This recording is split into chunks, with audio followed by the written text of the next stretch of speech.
Už v stredu prinesie februárová aktualizácia Home Assistant skvelú novinku pre nových užívateľov. Je ňou automatický ovládací panel, ktorý na jednom mieste zobrazí obľúbené entity, súhrny dôležitých domén, ako sú svetlá, klimatizácie či bezpečnosť a rýchly prístup do všetkých izieb domácnosti. Obľúbené entity sú často používané zariadenia v domácnosti, ktoré systém vyberie pomocou algoritmu. Môžeme ich okamžite ovládať, napríklad spínať svetlá, nastaviť žalúzie, otvoriť bránu garáže, zakúriť alebo zapnúť alarm.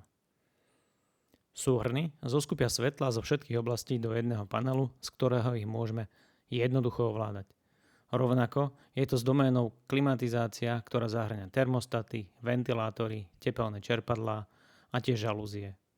V podstate všetko, čím vieme nastaviť teplotnú pohodu domácnosti. Posledným dôležitým súhrnom je bezpečnosť, ktorá na jednom paneli zobrazí senzory zaplavenia, alarmové panely či otváranie brány. Ak dávate prednosť hierarchickému ovládaniu domácnosti, zaujme vás spodná časť panelu. Sú v nej zobrazené jednotlivé miestnosti domu so všetkými zariadeniami a senzormi. Či potrebujete ovládať ventilátor v kúpeľni, termostat v detskej izbe alebo garážovú bránu, všetko nájdete krásne graficky usporiadané.